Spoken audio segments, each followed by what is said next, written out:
Shalom, salam sejahtera buat kita semua, damai dan sukacita beserta saudara-saudari. Pada malam hari ini kita kembali di dalam renungan malam. Mari sebelum kita mendengar firman Tuhan dan merenungkannya, mari kita berdoa bersama-sama. Bapa yang baik, Bapa yang kami kenal di dalam nama Tuhan Yesus Kristus, terima kasih ya Tuhan, pada malam hari ini kami datang menyembah Engkau ya Tuhan, bersama saudara-saudara semua yang ada, umat-Mu ya Tuhan, yang melihat dan mendengar pada malam hari ini. Kami percayakan Roh Kudus beserta kami. Terima kasih ya Tuhan, bukakan hati dan pikiran kami, agar kami mengerti firman pada malam hari ini. Terpujilah nama-Mu sampai selama-lamanya. Di dalam nama Tuhan Yesus Kristus. Amin. Saudara-saudari yang terkasih, renungan kita pada malam hari ini diambil di dalam 1 Petrus pasal 3 ayat 13 sampai dengan ayat 18. Beginilah yang tertulis di situ. Menderita dengan sabar. Dan siapakah yang akan berbuat jahat terhadap kamu, jika kamu rajin berbuat baik? Tetapi sekalipun kamu harus menderita juga karena kebenaran, kamu akan berbahagia. Sebab itu janganlah kamu takuti apa yang mereka takuti, dan janganlah gentar. Tetapi kuduskanlah Kristus di dalam hatimu sebagai Tuhan, dan siap sedialah pada segala waktu untuk memberi pertanggungjawaban kepada tiap-tiap orang yang meminta pertanggungjawab dari kamu tentang pengharapan yang ada padamu. Tetapi haruslah dengan lemah lembut dan hormat, dan dengan hati nurani yang murni, supaya mereka yang memfitnah kamu karena hidupmu yang saleh dalam Kristus menjadi malu karena fitnaan mereka itu. Sebab lebih baik menderita karena berbuat baik, jika hal itu dikehendaki Allah, daripada menderita karena berbuat jahat. Ayat yang terakhir, sebab juga Kristus telah mati sekali untuk segala dosa kita, Ia yang benar untuk orang-orang yang tidak benar, supaya Ia membawa kita kepada Allah. Ia yang telah dibunuh dalam keadaannya sebagai manusia, tetapi yang telah dibangkitkan menurut roh. Saudara-saudari yang terkasih, mungkin kita pernah bertanya-tanya, mengapa Tuhan memberikan kita cobaan yang sangat berat? Padahal kita merasa sudah berbuat baik, serta tidak melakukan kesalahan, atau bahkan kita disalahkan untuk suatu kebenaran yang kita sampaikan.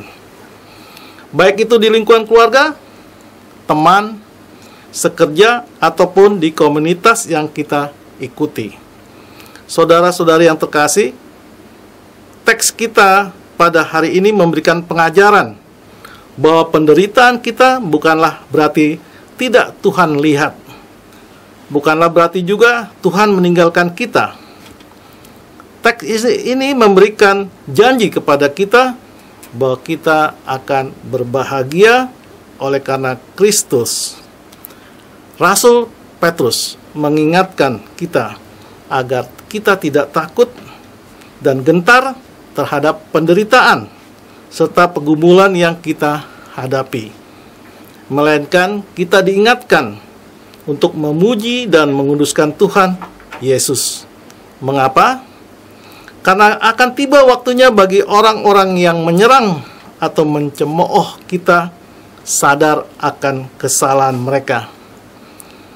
Bahkan Petrus menyatakan bahwa mereka akan malu akan tuduhan, fitnah, atau perkataan negatif terhadap kita. Apabila kita memang benar-benar menjalankan perintah Tuhan dengan baik dan konsisten akan itu.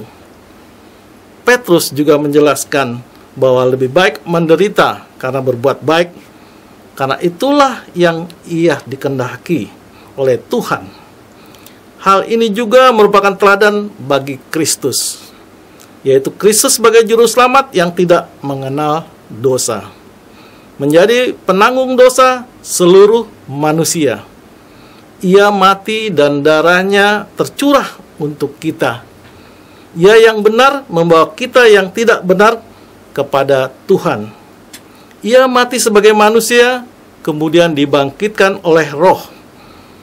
Teks ini menjelaskan kepada kita bahwa dalam hidup seorang Kristen bukanlah suatu hal yang mudah dan tidak ada masalah. Hal yang sebaliknya akan kita temui sebagai orang Kristen dalam kehidupan sehari-hari. Mengapa? Karena dunia tidak menyukai firman Tuhan. Hal-hal duniawi bertentangan dengan firman Tuhan. Hal ini dapat kita lihat dari teks ini. Kita tidak diajarkan untuk membalas tindakan jahat dari sesama kita. Kita tidak diajarkan untuk berbuat kasar ataupun melakukan tindakan yang sama kepada orang yang menjahati kita. Melainkan kita diajak untuk tetap mengucapkan syukur kepada Tuhan serta berbuat baik. Tentu sebagai manusia yang normal kita pasti pernah menanyakan, mengapa saya harus bertindak baik kepada orang yang membuat saya menderita? Mengapa saya tidak boleh membalas tindakan jahat mereka kepada saya? Untuk menjawab ini kita bisa melihat teladan Kristus, di mana Kristus rela menebus dosa-dosa kita. Patut kita pahami bahwa kita bukanlah makhluk tanpa dosa, melainkan kita makhluk yang penuh dosa. Kita juga sering melukai hati Tuhan dengan segala tingkah, perilaku maupun perkataan kita. Namun Tuhan tetap memberikan kita kasih karunia-Nya melalui kehidupan serta penebusan dosa oleh Kristus pada kita. Ini berarti kita juga harus berbuat demikian. Kita harus tetap bersabar, berpengharapan, teguh kepada Tuhan. Kita tidak boleh goyah dari menghadapi dengan cemahan dan fitnah yang diberikan kepada kita. Harus menjadi motivasi kita ke depannya, fitnahan maupun cemoohan tersebut, agar kita tetap semangat dan semakin teguh menjalankan hari-hari yang kita lalui sesuai dengan kehendak Tuhan. Saudara-saudaraku yang terkasih, Kristus memberikan pengajaran dan teladan ini kepada kita ketika ia disiksa maupun disalibkan oleh pemerintah Romawi. Ia tidak membalaskan rasa sakit itu kepada manusia tersebut. Kita mengetahui bahwa kuasa yang dimiliki oleh Kristus, namun ia tidak membalaskannya. Ia menunjukkan teladan kepada kita untuk menahan diri, walaupun mampu membalas serta berbuat baik, walaupun disiksa. Inilah teladan Kristus kepada kita, karena apa yang dilihat Tuhan bukanlah apa yang kita miliki di dunia, melainkan tindakan-tindakan serta pilihan hidup kita yang baik selama di dunia. Karena itu, saudara-saudari yang terkasih, apabila Anda menghadapi pergumulan berat pada hari ini, Rasul Petrus mengajak kita untuk tetap bersyukur kepada Tuhan bahwa masih ada hari esok untuk kita jalani, serta kita harus tetap sabar dan menahan diri. Dan menahan diri itu bukanlah hal mudah dalam pergumulan kita, namun jalan seorang Kristen bukanlah hal yang mudah. Kita diajak untuk bertahan dalam kesulitan karena kita adalah pengikut Kristus. Sebagai pengikut Kristus, kita harus berbeda dengan dunia. Kita mengikuti teladannya yang baik, sehingga apabila kita tetap menjalankan perintahnya ini, maka apa yang kita lakukan tidak akan dilupakan Tuhan. Tuhan bukan tidak melihat, melainkan Ia memperhatikan setiap tindakan dan pilihan kita lakukan dalam kehidupan sehari-hari kita. Karena itu, marilah kita tetap berpegang dalam Kristus dan mengikuti teladannya dalam kehidupan kita sehari-hari. Tuhan Yesus memberkati. Kita tutup di dalam doa. Tuhan Yesus yang baik, terima kasih atas berkat Tuhan. Kami boleh mendengar firman-Mu, sabda-Mu yang kudus pada malam hari ini. Berkatilah kami semuanya yang mendengar dan melihat renungan malam pada malam hari ini. Terima kasih ya Tuhan, berkatilah dan sembuhkan umat-Mu yang selalu mengharap kepada Engkau ya Tuhan. Kami percayakan hidup kami di dalam pengasihan Tuhan. Terimalah doa dan sembah kami di dalam nama Tuhan Yesus Kristus. Amin. Shalom.